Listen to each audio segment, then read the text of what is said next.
What is a team? The simplest definition I found was two or more people working together. And with this, we understand that the two core components of a team is work and unity. The work here at the ranch over the past 2 years has been arduous, to say the least. At times, there were reprieves of victory and celebration, like when we graduated 25 residents for the class of 2015. And at other times, we find ourselves in a sandstorm of trials, and all we could do was plant our feet firmly in the sand, put our heads down against the wind, and pray to come out of this with a lesson learned and another step to take. These were the seasons of grit and growth. These were the seasons of bonding. These were the seasons where we found unity. But I've gotten ahead of myself.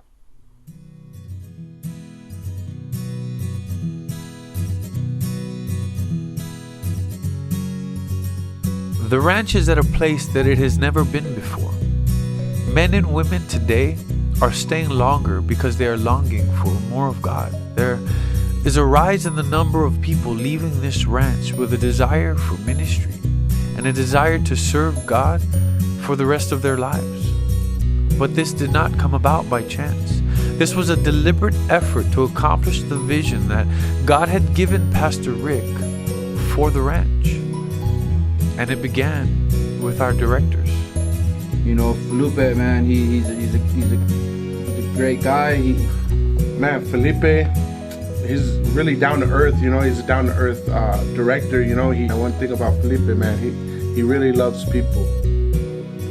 I love Sister Susie. Sister Susie, she's a great example of God's love. You know, like she's loving and caring, and you can just feel like a genuineness from her. And I just love that about her. Felipe Aguilar is a genuine man who I believe has a heart for the men and for the ministry, especially for the ranch. He's a man of grace, a man that builds up, a man of God's and the leaders of leaders. Well, I'm grateful for Sister Susie. You know, she has always been there for me. The recovery homes of yesteryear viewed leadership in much the same way classical pianist Vladimir Horowitz described playing the piano, and I quote, "I am the general, my soldiers are the keys, and I have to command them." And this may have worked for a time, but in today's society, when options for recovery are vast and varied, requiring only attendance and less of commitment, there had to be a change in leadership style. The men and women that come into the ranch not only have options, but the wherewithal to understand those options. So pushing them along like a hired farmhand corralling sheep would only serve to keep them running for freedom when a path of less resistance presented itself. I like what President Eisenhower says about leadership. Pull the string along and it will follow wherever you wish. Push it and it will go nowhere. Our directors have empowered their teams to build as God directed them. They trusted their leaders to hear from God and fulfill the desires He placed within their hearts. And with the faith in the leadership, they believed God would accomplish His purposes for the ranch. The ministry where I've been instrumental would be in the maintenance of this ranch, in the building of this ranch.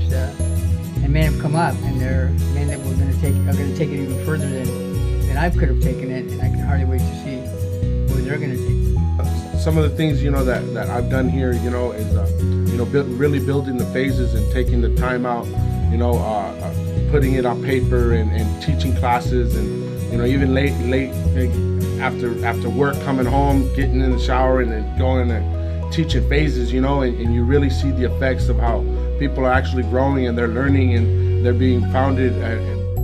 I was able to develop leadership skills that I never thought that I had within me, and I was able to operate, you know, in a capacity that I never thought in my life.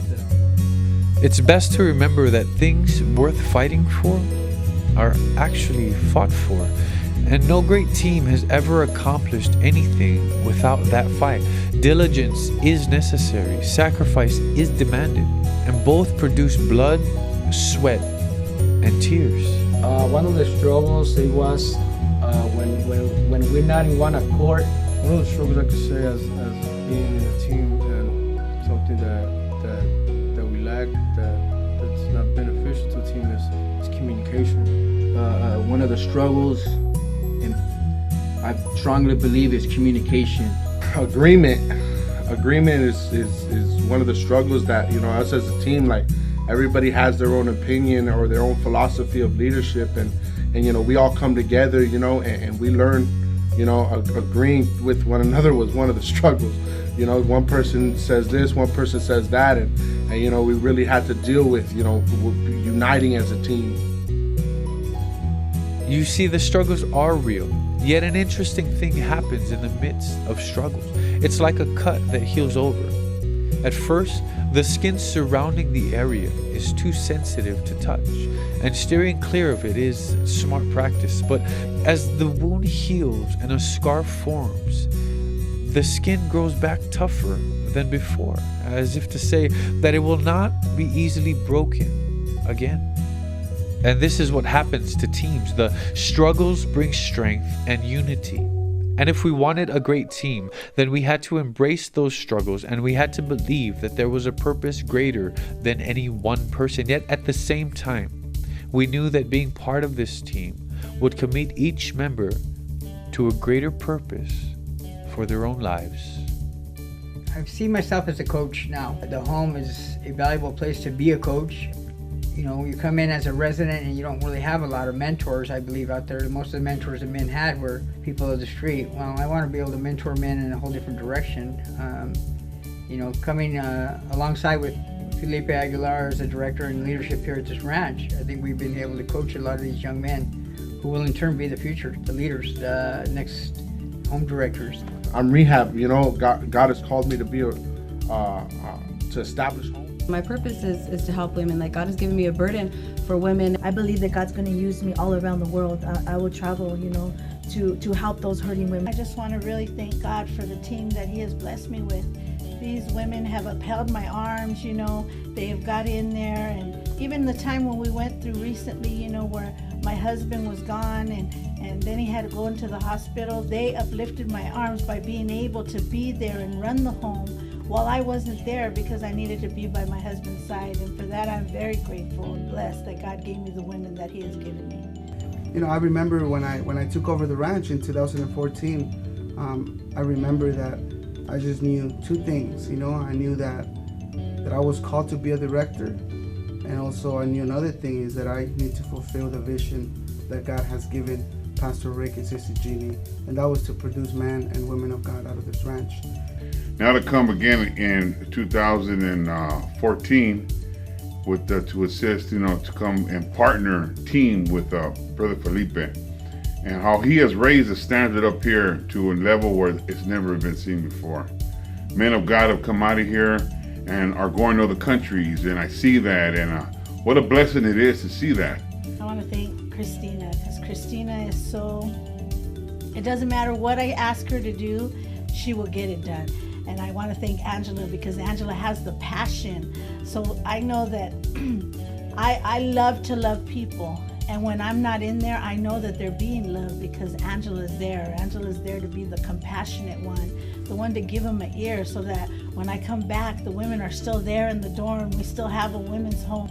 You know, and I thank God for God sending the team that we have. You know, Brian Ganda, Albert Molina, Luis de la Cruz, Denny Chavez, Arsotelo, Victor Enriquez, William Trichler, Agustina Bonilla, Hugo Arreola, and Brian Gutierrez, and Isaac Ballesteros.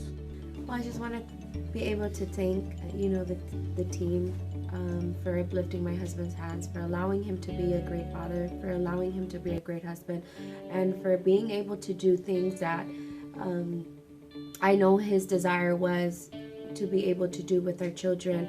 And I am grateful for them. I am grateful for each one of them. And I just wanted to thank God for this opportunity, for this time to be here at this season, because it's the season, partnering with Brother Brian Ganda, Brian Gutierrez that went out, Mando, you know, men of God that are going to go out, you know, Isaac, you know, coming back, And then Brian go back out again. You got men, Guti, you got David and Bars. You got many men and women here that are making an impact, making a difference because of the ranch. And although the accomplishments seem to be many, there is still so much more to be done. God has much more in store for the ranch and for the homes internationally.